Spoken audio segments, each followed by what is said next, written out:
बसंतपुर नामक एक छोटे से गांव में लता और घनश्याम नामक पति पत्नी अपने 2 बच्चे पिंकी और चीकू के साथ एक छोटे से घर में रहते थे। घनश्याम सेठ धनीराम के यहाँ खेतों में मजदूरी का काम करता था और लता गांव के एक बंगले में खाना और साफ सफाई का काम करती थीं। दोनों पति पत्नी खूब मेहनत और मशक्कत करके अपने और अपने बच्चों का पेट भरते थे। यूं तो हमेशा ही गर्मी के समय 40 डिग्री तक तापमान चला जाता था, लेकिन इस साल तापमान बहुत ज्यादा बढ़ गया था, जिस वजह से बसंतपुर गांव के लोग बहुत ज्यादा परेशान थे। दिन हो या रात हो, लोग गर्मी से बेहाल थे। इस साल तो बहुत ज्यादा गर्मी पड़ी है। इतनी कड़ी धूप में काम करना बहुत मुश्किल हो गया है। घर से निकलते ही पसीना बारिश की तरह टपकने लगता है। इतनी भारी गर्मी में तो काम पर भी जाने का मन नहीं करता। न जाने इस साल की गर्मी कैसे कटेगी। चलो अच्छा, मैं काम पर जाता हूँ, वरना सेठ गुस्सा करेंगे। घनश्याम मजदूरी पर चला जाता है। पिंकी और चिंकी एक सरकारी स्कूल में पढ़ते थे। लता पिंकी और चिंकी को स्कूल छोड़कर काम पर चली जाती है। उस बंगले में मालकिन हेमलता और मालिक रामचंद्र अपने 2 बच्चे टीना और शिवम के साथ रहते थे। अरे लता, आ गई तू। अब चल जल्दी से सारे काम निपटा लो। पता है ना, शिवम की बर्थडे पार्टी है, तो सारे काम 4 बजे से पहले ही हो जाने चाहिए। और हाँ, इसके बाद तुम घर सजाने में भी मेरी मदद करोगी, ठीक है? ठीक है मालकिन, मैं पहले जाकर घर के सारे काम निपटा लेती हूँ। इसके बाद घर को सजाने में मैं आपकी मदद करूँगी। ऐसे लता घर के सारे काम करने के बाद हेमलता की घर को सजाने में मदद करती है। हेमलता और लता मिलकर पूरे घर को अच्छी तरह से सजा देते हैं।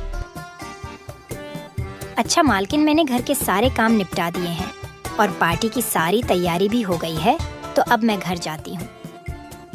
हाँ ठीक है, लेकिन पता है ना तुम्हें, आज शिवम की बर्थडे पार्टी है, तो तुम शाम को 7 बजे अपने बच्चों के साथ पार्टी में आ जाना। और हाँ, मुझे तुम्हारी थोड़ी मदद की भी जरूरत होगी।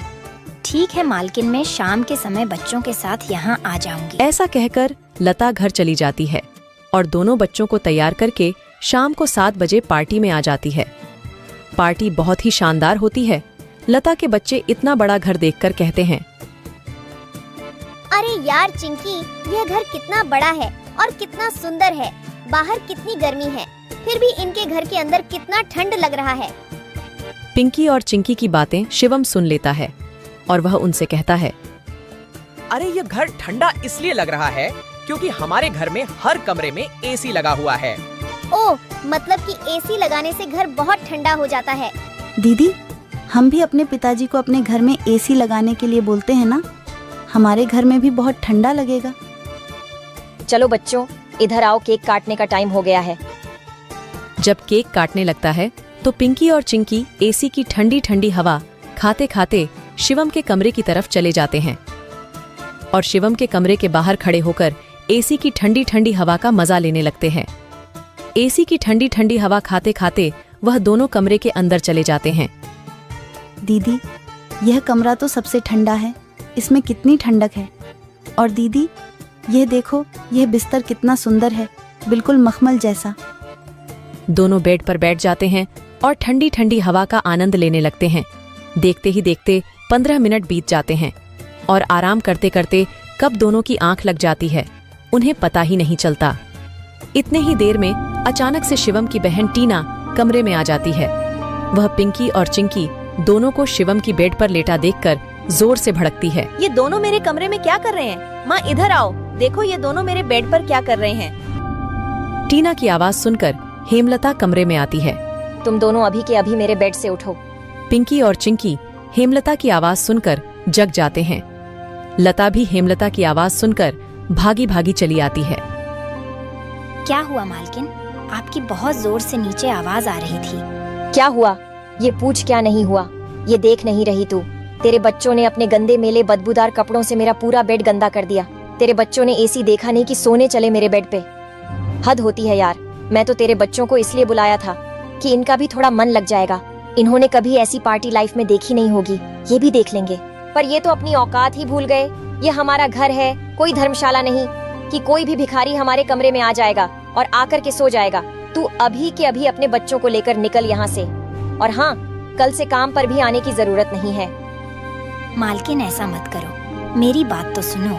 बच्चे नादान हैं। मैं वादा करती हूँ आगे से ऐसा दोबारा नहीं होगा। यह मेरी आखिरी भूल समझकर माफ कर दीजिए मालकिन। मुझे काम से मत निकालिए मालकिन। इस काम के सहारे तो मेरा घर चल रहा है। ये तेरी सर दर्द है। अब तू यहाँ पर काम नहीं कर सकती। अब तू अपने बच्चों को ले और यहाँ से निकाल।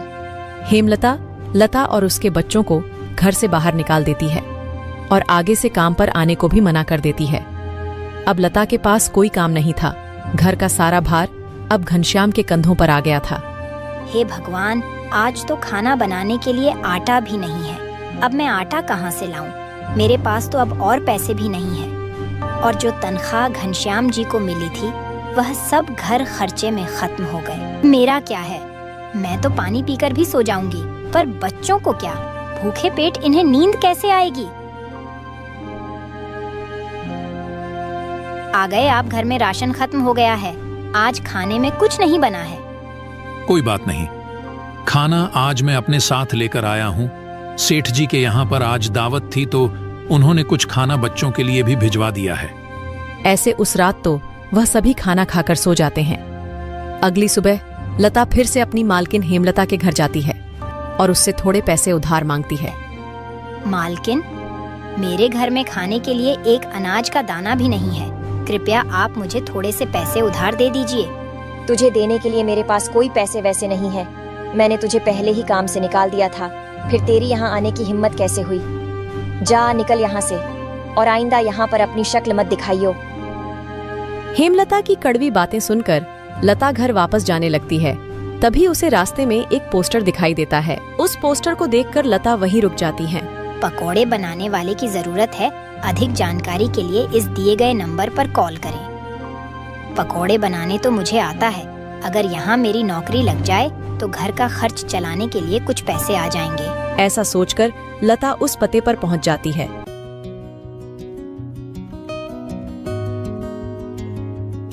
भैया, मैंने आपका पोस्टर देखा। आपको किसी पकोड़े बनाने वाले की जरूरत है? हाँ, जरूर तो है। तुम पकोड़ा बना लोगी। क्या तुम्हें पकोड़े बनाने आते हैं? हाँ, सब मुझे कई तरह के पकोड़े बनाने आते हैं, जैसे मिर्च का पकोड़ा, पालक का पकोड़ा, पनीर का पकोड़ा और भी कई प्रकार के पकोड़े मुझे बनाने आते हैं। तो ठीक है, तुम आज से ही काम पर लग सकती हो। ऐसे लता पकोड़े बनाने वाले के साथ काम पर लग जाती है और ग्राहकों को पकोड़े सर्व करने लगती है। ऐसे ही शाम हो जाती है और रमेश के सारे पकोड़े बिक जाते हैं। चलो, आज तो सारे पकोड़े बिक गए। आज तो तुमने पकोड़े सिर्फ सर्वे किए हैं, लेकिन कल से तुम्हें पकोड़े बनाने भी होंगे। हाँ साहब, मैं बहुत ही स्वादिष्ट पकोड़े बनाना जानती हूँ। तो ठीक है, ये लो आज के काम के पैसे। 300 रुपए लेकर लता सबसे पहले राशन की दुकान पर जाती है और वहाँ से राशन का सामान खरीदकर घर आ जाती है। घर पहुंचकर लता सबसे पहले बच्चों के लिए खाना बनाती है और उनको परोसती है। चिंकी, पिंकी, आ जाओ, खाना खा लो। इतने में घनश्याम भी वहाँ आ जाता है और लता घनश्याम को अपने नए काम के बारे में बताती है। इस तरह सारे मिलकर खुशी खुशी खाना खाते हैं। अगली सुबह लता बच्चों को स्कूल छोड़कर वापस काम पर चली जाती है। दुकान पर पहुंचकर लता पकोड़े बनाती है। लता के बने हुए पकोड़े ग्राहकों को बहुत पसंद आते हैं। लता के बने हुए पकोड़े खाकर ग्राहक पकोड़े की बहुत तारीफ करते हैं। उनको आज के बनाए हुए पकोड़े कल से भी ज्यादा अच्छे लगे। रमेश भाई, तुम्हारे आज के पकोड़े का तो कोई जवाब ही नहीं। इससे स्वादिष्ट पकोड़े मैंने आज से पहले इस होटल में कभी नहीं खाए। आखिर आज ऐसा क्या मिलाया है इन पकोड़ों में जो इतने स्वादिष्ट बने हैं? आज तो मैं एक और प्लेट खाऊंगा। मेरे लिए एक एक्स्ट्रा प्लेट पकोड़े लगा दो। ऐसे रमेश अपने ग्राहकों के मुंह से पकोड़े की तारीफ को सुनकर लता से कहता है, लता, तुम्हारे हाथ में तो जादू है। तुम्हारे हाथों के बने पकोड़े खाकर ग्राहक एक एक एक्स्ट्रा प्लेट पकोड़े खा रहे हैं। तुमने तो कमाल ही कर दिया। आखिर ऐसा क्या मिलाया है इन पकोड़े में जो ग्राहक इतनी तारीफ कर रहे हैं? साहब जी, कुछ खास नहीं मिलाया है, बस थोड़े से नमक मिर्च मसाले बराबर मात्रा में डाले हैं, बस। ऐसे रमेश के आज के पकोड़े बहुत जल्द ही खत्म हो जाते हैं। आज तो पकोड़े बहुत जल्द ही खत्म हो गए। कल से हमें और ज्यादा से ज्यादा पकोड़े बनाने होंगे। और हाँ, अब हमारी पकौड़ों की सेल और ज्यादा अच्छी होने लगी है, इसलिए कल मैं दुकान में एसी लगवा रहा हूँ। इससे ग्राहक भी एसी की ठंडी ठंडी हवा में पकोड़ों का मजा लेंगे और हमारे पकोड़े की सेल और ज्यादा बढ़ेगी। तुम क्या कहती हो? साहब, विचार तो बहुत अच्छा है। अगले दिन रमेश अपनी दुकान में एसी लगवा लेता है और जैसा उसने सोचा था वैसा ही हुआ। एसी लगने के बाद रमेश के दुकान पर ग्राहकों की संख्या बढ़ जाती है। ग्राहक ठंडी ठंडी हवा में बैठकर पकोड़े खाने का आनंद उठाते हैं।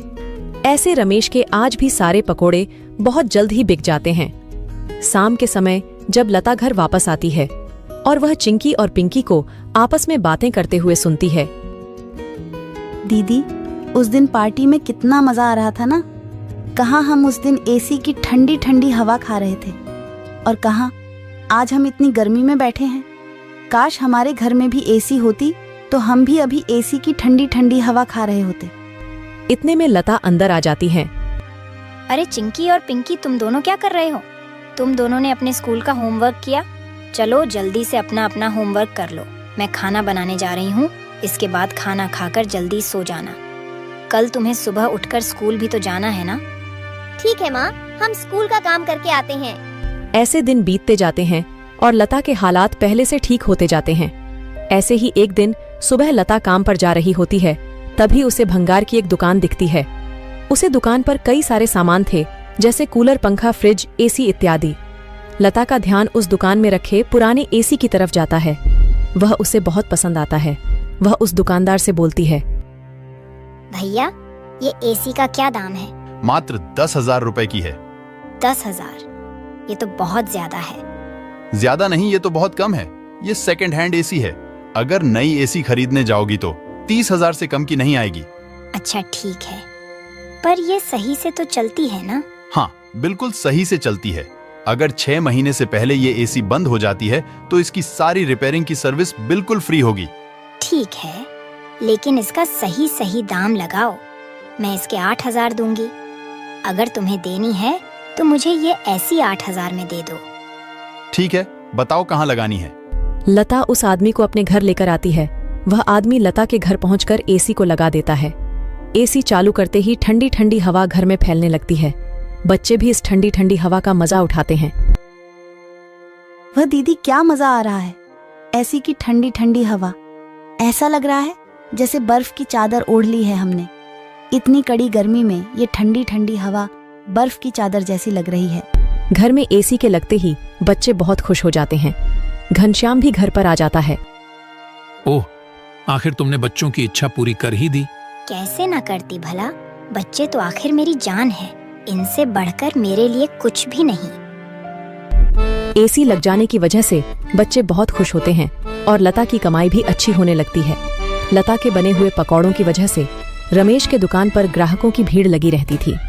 इससे रमेश खुश होकर लता की तनख्वाह बढ़ा देता है। थोड़े दिन बाद घनश्याम भी सेठ धनीराम के यहाँ मजदूरी छोड़कर लता के साथ पकोड़े बनाने लगता है। दोनों को रमेश काफी अच्छी सैलरी देता था, जिससे उनका घर खर्च काफी आसानी से चल जाता था। बच्चे पूरी गर्मी ऐसी की ठंडी ठंडी हवा में गुजरते हैं और इस तरह वह लोग अपना जीवन खुशी खुशी जीने लगते हैं।